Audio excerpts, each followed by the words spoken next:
साल ही श्री अकाल तख्त साहिब जी वालों उन्होंने महान शहीदों के परिवारों को सन्मानित किया जाता है जिन्हों ने जून 1984 के घल्लूघारे दौरान शहादत प्राप्त कीतियां और 1984 तो बाद धर्म युद्ध लड़द्या होया जिन्होंने महान सूरबीरां ने शहादत प्राप्त कीतियां उन्हों के परिवारों को सन्मानित किया जाना। मैं सब तो पहला बेनती करा बाबा ए कौम 20वीं सदी के महान जरनैल दमदमी टकसाल के 14वें मुखी संत ज्ञानी जरनैल सिंह जी खालसा भिंडरां वाले महापुरुषों के सपुत्र भाई ईश्वर सिंह जी होरां नूं सत श्री अकाल। जरनल भाई शुबेग सिंह जी अमर शहीद उन्होंने भराता सरदार बेअंत सिंह जी सन्मान प्राप्त करन बोले सो निहाल।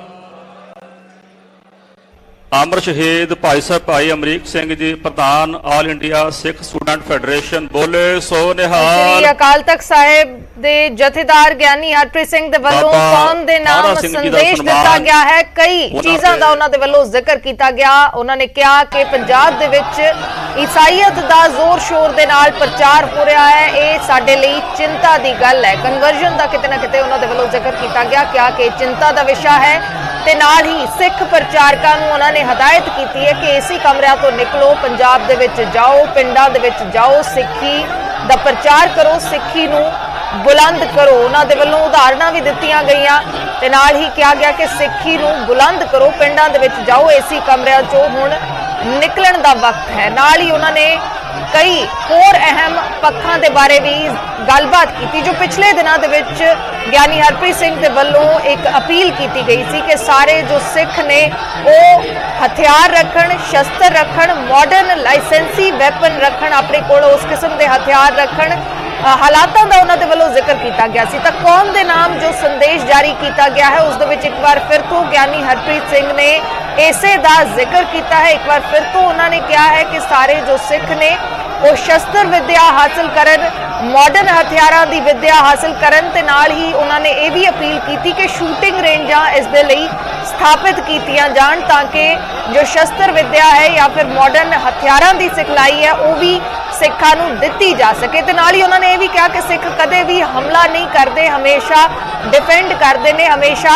बचाव करते हैं या फिर जुल्म के खिलाफ लड़ते हैं। तो जो कुछ वापर रहा है उसके मद्देनज़र सिखां नूं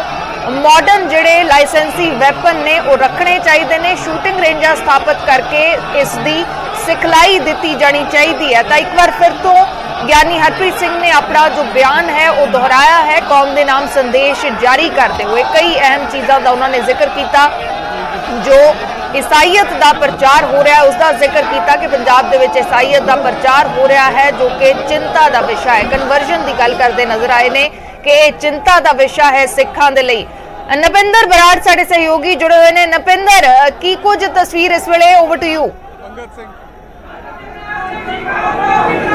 देखो बिल्कुल इस वेले एक बार फिर तो नारेबाजी की जा रही है कुछ नौजवानों के वालों, क्योंकि वक्-वक् ग्रुप जोड़े ने वक्-वक् जथेबंदियां के नुमाइंदे पहुँचते हैं। तो कुछ नौजवान ने जोड़े जगतार सिंह हवारा के नाम के जोड़े नारे ला रहे हैं और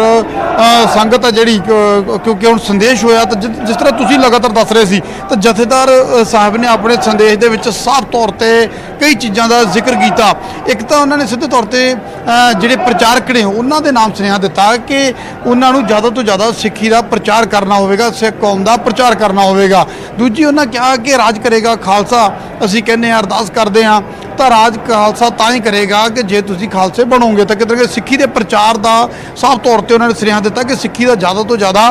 प्रचार किया जाए और जिन्नी देर तक प्रचार नहीं किया जाएगा तो तुसी किस तरह इसका प्रसार कर पाओगे। और एक होर वड्डी गल उन्होंने, क्योंकि इस एक चीज़ को लैके लगातार विवाद भी होंदा रहा और किते ना किते कई जथेबंदियां इस तो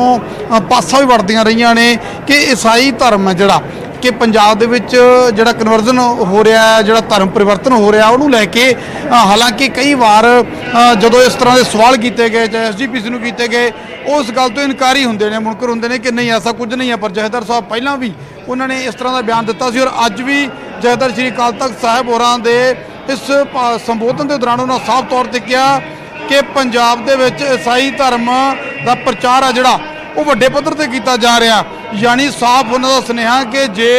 ਪੰਜਾਬ ਦੇ ਵਿੱਚ ਈਸਾਈ ਧਰਮ ਦਾ ਪ੍ਰਚਾਰ ਹੋ ਰਿਹਾ ਤਾਂ ਸਿੱਖੀ ਕਿਤੇ ਨਾ ਕਿਤੇ ਸਿੱਖੀ ਨੂੰ ਕਮਜ਼ੋਰ ਕਰਨ ਦੀ ਕੋਸ਼ਿਸ਼ ਆ, ਉਹ ਕਹਿੰਦੇ ਨੇ। ਪਰ ਇੱਕ ਹੋਰ ਵੱਡੀ ਗੱਲ ਕਿ ਨਸ਼ੇ ਦੀ ਗੱਲ, ਨਸ਼ੇ ਦਾ ਜ਼ਿਕਰ ਉਹਨਾਂ ਨੇ ਕੀਤਾ ਕਿ ਨੌਜਵਾਨ ਨਸ਼ੇ ਦੀ ਦਲਦਲ ਦੇ ਵਿੱਚ ਫਸ ਰਹੇ ਨੇ। ਦੇਖੋ ਇਸ ਗੱਲ ਨੂੰ ਲੈ ਕੇ ਲਗਾਤਾਰ ਜ਼ਿਕਰ ਕੀਤਾ ਜਾਂਦਾ ਹੈ ਕਿ ਨੌਜਵਾਨ ਨਸ਼ੇ ਦੀ ਦਲਦਲ 'ਚ ਫਸ ਰਹੇ ਨੇ। ਇਸ ਤੋਂ ਪਹਿਲਾਂ ਵੀ ਕਈ ਵਾਰ ਇਸ ਤਰ੍ਹਾਂ ਦਾ ਜ਼ਿਕਰ ਹੋਇਆ ਕਿ ਨੌਜਵਾਨਾਂ ਨੂੰ ਇਸ ਦਲਦਲ ਤੋਂ ਕੱਢਿਆ ਜਾ ਸਕੇ, ਬਚਾਇਆ ਜਾ ਸਕੇ। ਪਰ ਇਸ ਤਰ੍ਹਾਂ ਦੀਆਂ ਅਗਰ ਜਥੇਦਾਰ ਸਾਹਿਬ ਇਸ ਤਰ੍ਹਾਂ ਦੀ ਗੱਲ ਕਰ ਰਹੇ ਨੇ ਆਪਣੇ ਸੰਬੋਧਨ ਦੇ ਦੌਰਾਨ, ਜਥੇਦਾਰ ਇਸ ਤਰ੍ਹਾਂ ਦੀ ਗੱਲ ਕਰਦੇ ਤਾਂ ਲਾਜ਼ਮੀ ਤੌਰ ਤੇ ਇਸ ਪਾਸੇ ਧਿਆਨ ਦੇਣਾ ਹੋਵੇਗਾ। ਤਾਂ ਤੁਸੀਂ ਦੇਖ ਸਕਦੇ ਕਿ ਸੰਗਤ ਹੈ ਜਿਹੜੀ ਉਹ ਨਤਮਸਤਕ ਹੋਣ ਤੋਂ ਬਾਅਦ, ਸੰਦੇਸ਼ ਤੋਂ ਬਾਅਦ ਜਿਹੜੀ ਆ ਇਸ ਜਗ੍ਹਾ ਤੋਂ ਤੁਹਾਨੂੰ ਕੁਝ ਸੰਗਤ ਬਾਹਰ ਵਾਲੇ ਪਾਸੇ ਜਾ ਰਹੀ ਹੈ। ਔਰ ਜਿਸ ਤਰ੍ਹਾਂ ਜਥੇਦਾਰ ਸਾਹਿਬ ਦਾ ਜਿਹੜਾ ਸੰਦੇਸ਼, ਉਹਦੇ ਵਿੱਚ ਕਈ ਅਹਿਮ ਗੱਲਾਂ, ਰਜੀਵ ਸ਼ਰਮਾ ਸਾਡੇ ਸਹਿਯੋਗੀ ਸਾਡੇ ਨਾਲ ਨੇ। ਰਜੀਵ, ਕਿਸ ਤਰ੍ਹਾਂ ਦੀਆਂ, ਜਿਸ ਤਰ੍ਹਾਂ ਮੈਂ ਵੀ ਜ਼ਿਕਰ ਕਰ ਰਿਹਾ ਸੀ, ਸਾਡੇ ਸਟੂਡੀਓ ਤੋਂ ਥੋੜ੍ਹੀ ਦੇਰ ਪਹਿਲਾਂ ਜ਼ਿਕਰ ਕਰ ਰਹੇ ਸੀ ਕਿ ਸਿੱਖੀ ਦੇ ਪ੍ਰਚਾਰ ਦਾ ਜ਼ਿਕਰ ਕੀਤਾ ਜਥੇਦਾਰ ਸਾਹਿਬ ਹੋਰਾਂ ਨੇ ਕਿ ਸਿੱਖੀ ਦੇ ਜ਼ਿਆਦਾ ਪ੍ਰਚਾਰ ਦੀ ਜ਼ਰੂਰਤ ਆ। ਈਸਾਈ ਧਰਮ ਉਹਨਾਂ ਕਿਹਾ ਕਿ ਲਗਾਤਾਰ ਪੰਜਾਬ ਦੇ ਵਿੱਚ ਜਿਹੜਾ ਹੈਗਾ ਉਸ ਦਾ ਪ੍ਰਚਾਰ ਕੀਤਾ ਜਾ ਰਿਹਾ। ਕਿਸ ਤਰ੍ਹਾਂ ਦੇਖਦੇ ਹੋ, ਹੋਰ ਕਿਹੜੀਆਂ ਮੁੱਖ ਗੱਲਾਂ ਤੁਹਾਨੂੰ ਲੱਗਦਾ ਹੈ ਕਿ ਜਥੇਦਾਰ ਸਾਹਿਬ ਖਾਸ ਸੁਨੇਹਾ ਦੇ ਗਏ? ਇਹ ਬਿਲਕੁਲ ਜਿਸ ਤਰ੍ਹਾਂ ਅਸੀਂ ਪਹਿਲਾਂ ਵੀ ਜ਼ਿਕਰ ਕਰਦੇ ਕਿ ਸਭ ਤੋਂ ਪਹਿਲਾਂ ਤਾਂ ਜ਼ਿਕਰ ਕੀਤਾ ਜਾਂਦਾ ਹੈ ਉਸ ਵੇਲੇ ਜੋ ਘਟਨਾਕ੍ਰਮ ਵਾਪਰਿਆ ਸੀ, ਔਰ ਅੱਜ ਉਹਨਾਂ ਨੇ ਜਵਾਹਰ ਲਾਲ ਨਹਿਰੂ ਦੇ ਨਾਮ ਦਾ ਵੀ ਜ਼ਿਕਰ ਕੀਤਾ ਕਿ 1947 ਦੇ ਵਿੱਚ ਹੀ ਇਹ ਜਿਹੜੀ ਰਣਨੀਤੀ ਘੜ ਲਈ ਗਈ ਸੀ, ਪਰ ਇਸ ਦਾ ਜਿਹੜਾ ਅਸਰ ਹੈ ਉਹ 1984 ਦੇ ਵਿੱਚ ਦੇਖਣ ਨੂੰ ਮਿਲਿਆ। ਇਸ ਦੇ ਨਾਲ ਹੀ ਉਹਨਾਂ ਨੇ ਇੱਕ ਤਾਂ ਜਿਹੜਾ ਸਿੱਖੀ ਦੇ ਪ੍ਰਚਾਰ ਨੂੰ ਲੈ ਕੇ ਚਿੰਤਾ ਜ਼ਾਹਿਰ ਕੀਤੀ ਹੈ, ਨਾਲ ਦੀ ਨਾਲ ਸਾਰੀਆਂ ਜਿਹੜੀਆਂ ਸਿੱਖ ਰਾਜਨੀਤਿਕ ਪਾਰਟੀਆਂ ਨੇ ਉਹਨਾਂ ਨੂੰ ਇਕੱਠੇ ਹੋ ਕੇ ਚੱਲਣ ਦੀ ਵੀ ਗੱਲ ਕਹੀ ਹੈ। ਪਰ ਸਭ ਤੋਂ ਅਹਿਮ ਚੀਜ਼ ਜਿਸ ਨੂੰ ਲੈ ਕੇ ਵਿਵਾਦ ਹੋਇਆ ਸੀ, ਜਿਸ ਦਾ ਅਸੀਂ ਪਹਿਲਾਂ ਵੀ ਜ਼ਿਕਰ ਕਰ ਰਹੇ ਸੀ ਕਿ ਭਗਵੰਤ ਮਾਨ ਨੇ ਜਿਹੜਾ ਜਵਾਬ ਦਿੱਤਾ ਸੀ ਕਿ ਹਥਿਆਰਾਂ ਦੀ ਗੱਲ ਜਥੇਦਾਰ ਨਾ ਕਰਨ। ਉਹਨਾਂ ਨੇ ਅੱਜ ਇਹ ਗੱਲ ਕਹੀ ਹੈ ਕਿ ਉਸ ਦੀ ਟ੍ਰੇਨਿੰਗ ਵੀ ਅਸੀਂ ਚੋਰੀ ਛੁਪੇ ਨਹੀਂ ਦੇਵਾਂਗੇ, ਸਰੇਆਮ ਟ੍ਰੇਨਿੰਗ ਦੇਵਾਂਗੇ। ਦੂਸਰੇ ਪਾਸੇ ਜੋ ਸੁਰੱਖਿਆ ਘੇਰਾ ਪੁਲਿਸ ਨੇ ਤਿਆਰ ਕੀਤਾ ਸੀ ਉਸ ਦਾ ਜ਼ਿਕਰ ਵੀ ਜਥੇਦਾਰ ਨੇ ਕੀਤਾ। ਇਸ ਗੱਲ ਤੋਂ ਉਹਨਾਂ ਨੇ ਬੜਾ ਸਪਸ਼ਟ ਤੌਰ ਤੇ ਉਹਨਾਂ ਨੇ ਕਿਹਾ ਕਿ ਅਸੀਂ ਪੁੱਛਿਆ, ਯਾਨੀ ਪੁੱਛਿਆ ਮਤਲਬ ਸਿੱਧੇ ਤੌਰ ਤੇ ਜਦੋਂ ਕੱਲ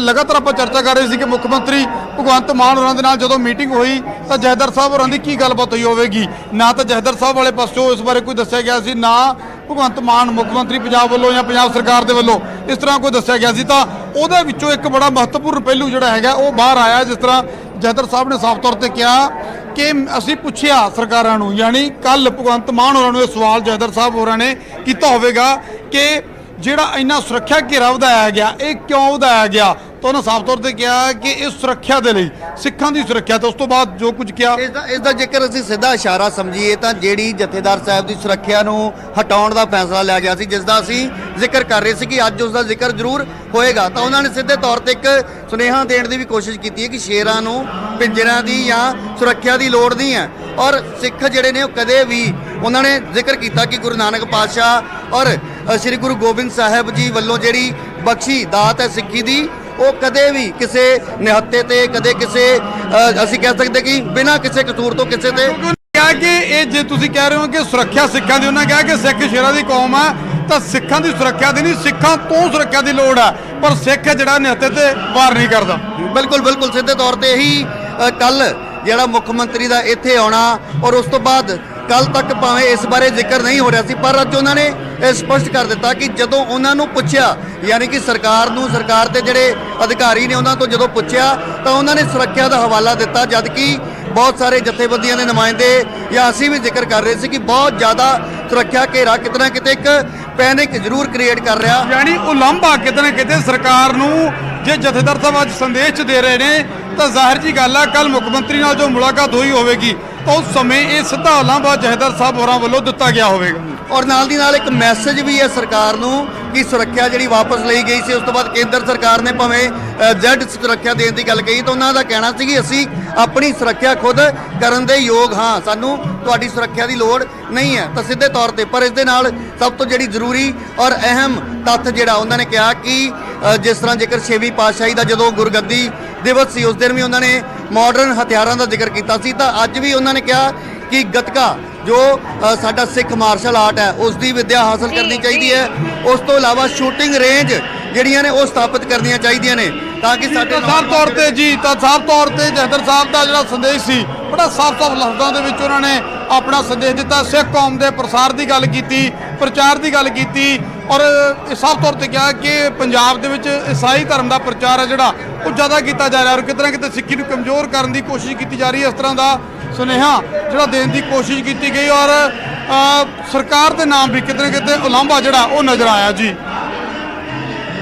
ਜੀ ਬਿਲਕੁਲ, ਸਰਕਾਰ ਨੂੰ ਵੀ ਉਲਾਂਭਾ ਦਿੱਤਾ ਹੈ ਸੁਰੱਖਿਆ ਨੂੰ ਲੈ ਕੇ, ਖਾਸ ਕਰਕੇ ਜਿਵੇਂ ਰਾਜੀਵ ਜ਼ਿਕਰ ਕਰ ਰਹੇ ਸੀ, ਸੁਰੱਖਿਆ ਨੂੰ ਲੈ ਕੇ ਜਥੇਦਾਰ ਸਾਹਿਬ ਨੇ ਕਿਹਾ ਕਿ ਸਿੱਖਾਂ ਨੂੰ ਸੁਰੱਖਿਆ ਦੀ ਜ਼ਰੂਰਤ ਨਹੀਂ ਹੈ, ਅਸੀਂ ਦੇਖ ਰਹੇ ਹਾਂ ਕਿ ਕੀ ਹੋ ਰਿਹਾ ਹੈ। ਤਾਂ ਸਰਕਾਰ ਨੂੰ ਵੀ ਇੱਕ ਕਿਸਮ ਦਾ ਉਲਾਂਭਾ ਦਿੱਤਾ ਹੈ ਤੇ ਨਾਲ ਹੀ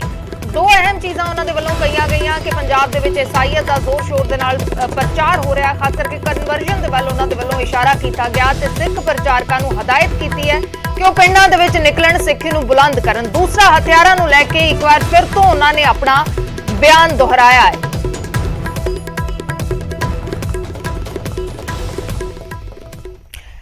ਫਿਰ ਵਾਪਸ ਰੁਕ ਕਰਾਂਗੇ ਸ਼੍ਰੀ ਹਰਿਮੰਦਰ ਸਾਹਿਬ ਦਾ, ਫਿਲਹਾਲ ਇੱਕ ਛੋਟੇ ਜਿਹੇ ਬ੍ਰੇਕ ਦੇ ਲਈ ਰੁਕਦੇ ਹਾਂ।